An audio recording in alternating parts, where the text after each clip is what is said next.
Rise and shine. Today is January 25th, 2022, and it is 4:04 a.m. Listen, listen, y'all.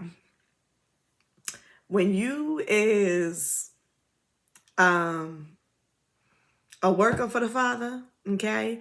When you in his kingdom and you're at his mercy, won't he wake you up at almost 5 in the morning with a word? Oh my gosh, like you is not your own, okay? I just want to say that. You is not your own body no more. You're not your own soul no more. You're not your own spirit no more. You're not your own mind no more. You just not your own. Like, he just gonna use you at any given moment. I don't care if it's 2 a.m. Like, he don't care what you got going on or what you think you got going on. He don't care that you in the middle of sleeping peacefully. Nothing. He just wakes you up and just like, listen, get this word out there. And listen, unfortunately, like you would when you talking, when you at work and you working for the boss, when the boss tells you to do something, you do it. Okay? Or you face repercussions as a result of not doing what it is that he told you to do. So listen, here I am, y'all, at almost 5 in the morning giving this word, but not my will, but his will be done. So listen, this urgent word, this urgent matter that he wants to bring forth is that you cannot save anybody. Okay? You cannot save anybody. Now, I'm guilty for this, my very own self. Like, I've been in situations where I've cared more about a person's well-being more than they cared about their own. Or you trying to push and motivate a person more than they trying to push and motivate themselves. Or you just going above and beyond to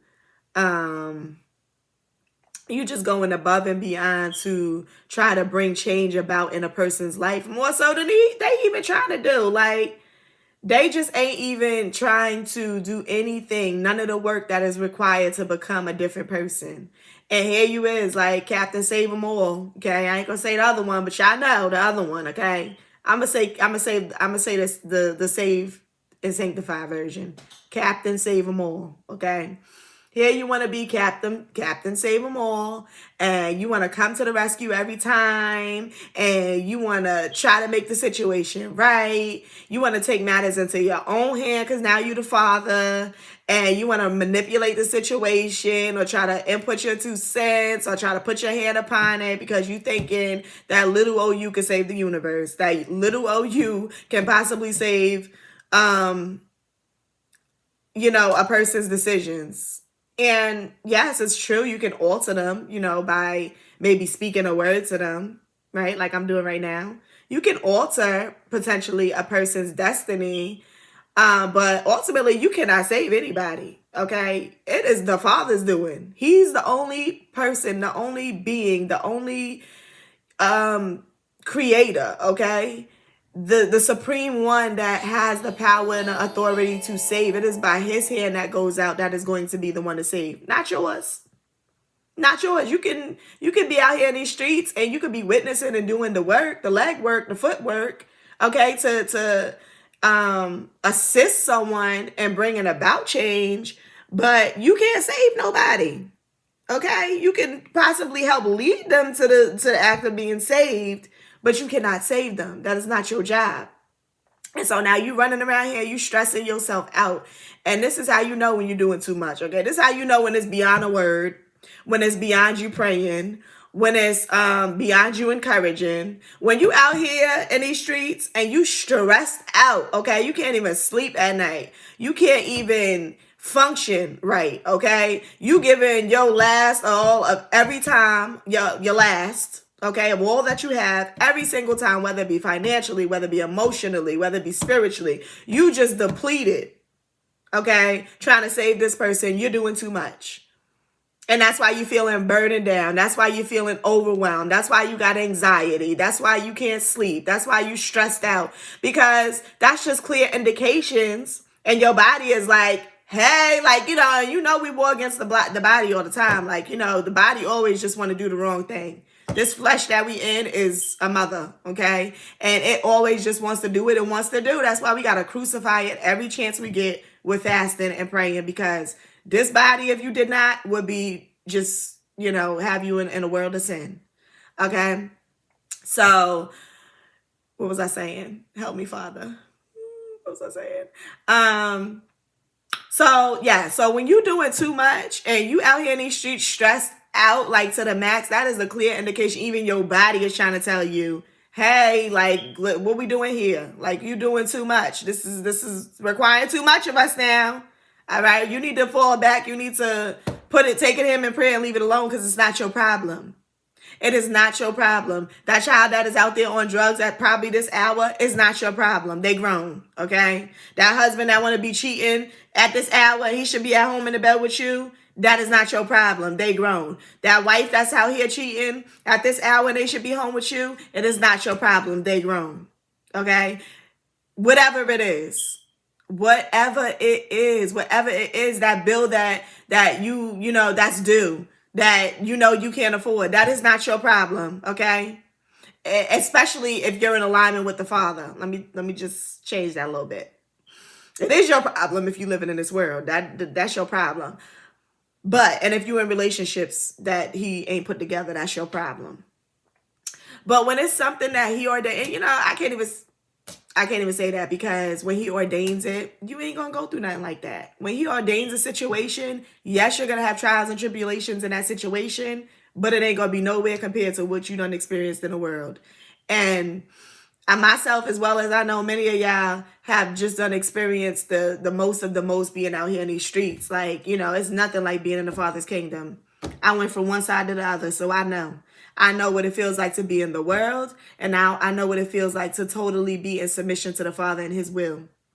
And so I'm a living testimony that it ain't nothing out there in them streets, all right? As much as I like to be in them, it's nothing out there in them streets. The only place to be is in the streets of the kingdom, okay? And so that's what I like to, I'm always talking about the streets, but it's the streets of the kingdom, like, because that's literally where I'm at, I'm always out here in these streets of the kingdom. I'm always doing his will. I'm always, doing what he told me to do on my task list of the day. Because, he just be like, listen, do this. And I do it, because that's what an obedient child does. When she's told to do something, she listens. Okay. When he's told to do something, he listens. That's what an obedient child does. So going back to what I was saying, you cannot save anybody. Okay. When somebody comes to you with a problem, if somebody got a problem, it's up to you to pray about it, leave it at the Father's feet, and go about your merry way. No, you're not a bad parent for doing that. No, you're not a bad mother for doing that. No, you're not a bad father for doing that. In fact, you're doing what the Father would want you to do, because you don't ever want to take on the role of his responsibilities, because that's when you find yourself overwhelmed and can't deal with life, because you so busy trying to take on his responsibilities. And he like, I don't need your help. I got this. I got this. Why are you all over here in this mix? I got this. So it's your job to bring the issue, okay, whether it be your own issue or the issue of someone else, to the Father in prayer. Father, listen, I'm bringing this to you. I don't know what I'm going to do. I don't know how I'm going to do it. I don't know what they going to do or how they going to do it. But I'm bringing this issue to you, and I'm laying it at your feet steps. And that's just that. Our Father who art in heaven, hallowed be thy name. Thy kingdom come, thy will be done on earth as it is in heaven. Give us this day our daily bread, and forgive us of our debts as we forgive our debtors. And lead us not into temptation, but deliver us from evil. For yours is the kingdom and the power and the glory forever. Okay, that's the only prayer we need. That is the only prayer we need. Is in the Bible. He said, do not be like the heathens who pray many words. Okay. So they just praying all these, different words, and they think like it's going to move the Father. It's very simple. He's very simple. And he only calls you to pray that prayer. He says, I know what you need before you even ask.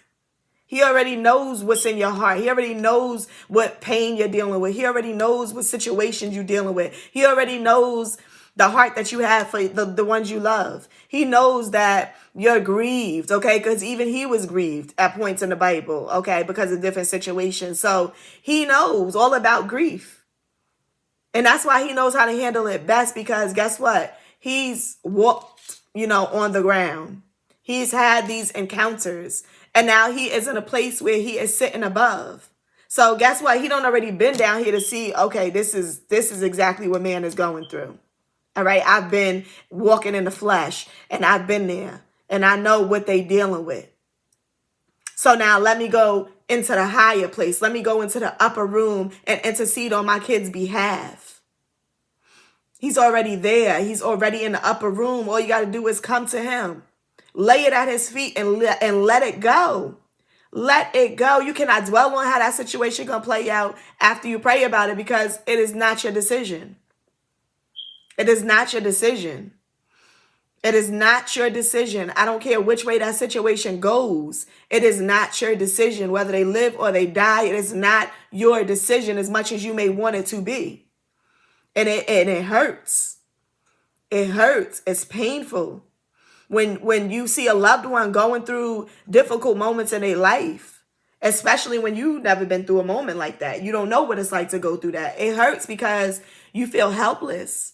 You feel like there's absolutely nothing you can do. You feel like it's out of your control. And that's why it hurts so bad, because you know that someone is hurting inside, or you know that someone is going through something, and there's absolutely nothing you can do about it. And it hurts so bad because you are not the father. You're trying to make sense of someone else's situation. You're trying to be captain, save them all in someone else's situation that really don't concern you, because people out in these streets grown. They're responsible for their own selves. As hard as it is, as much as you want to save the ones you love, you can't. You have to keep praying. You have to keep fasting. Certain things you can't just pray about. Certain things you have to fast about.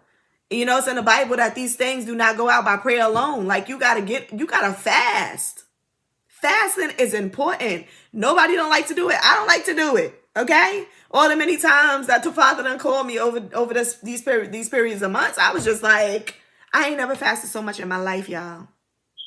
And every time he calls me to fast, I'm just like shaking in my knees, because I like to eat. Okay, I like to eat some food. I've gotten way better, because I at one point I became a gluten. Like I was just eating ridiculous, and he was just like, listen, you got to get this together, because you over here sitting with this food. You loving food too much. Okay, enjoy it, but do not love it, and especially not love it more than me. And actually he called me to fast from that. And that's what changed my life and really changed my perspective on food, because let me tell y'all, I had a relationship with food, y'all, that he had to break up. All right. He had to break it up. I was 5'2". I'm 5'2".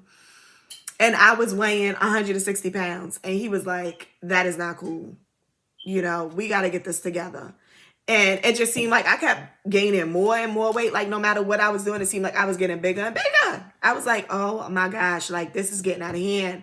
And in my genes and my family on my father's side, we got the fat gene spirit. Okay. We reach a certain age and it is the fat gene spirit. And I was not trying to get the fat gene spirit. So I had to pray against this spirit that was trying to come upon me. I was like, listen, you said we breaking generational curses, Father. What is going on here? What's happening? What's happening? And, through prayer, I dropped all the way from 160 and now I weigh 150. So won't he do it? Won't he do it? And it wasn't really nothing I did. I didn't go to the gym and work out. I didn't do nothing that a person is supposed to do when they losing weight, other than I just fasted and I prayed. That's it. And through fasting and praying, it kind of just changed my diet, because it was something about the act of fasting and not eating that just changed my appetite for the way I ate. So I was no longer just sitting around eating, okay? it just like changed my appetite for food, because I was like so much in a fast that my body got accustomed to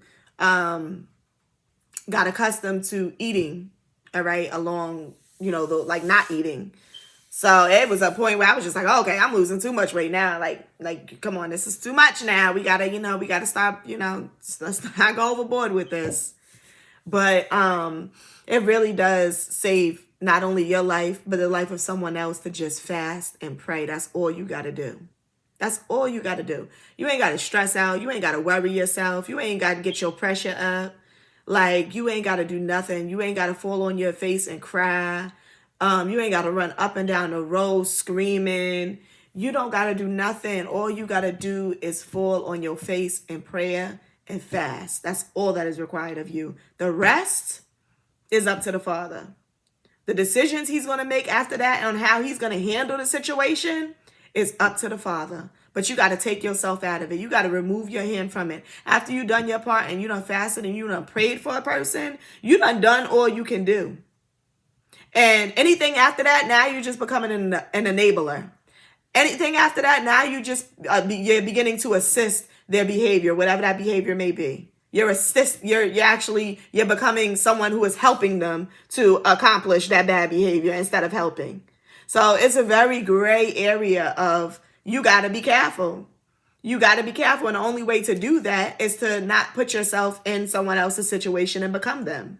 The only way to do that is to fast and pray and separate yourself from that. That's it. That's the only way.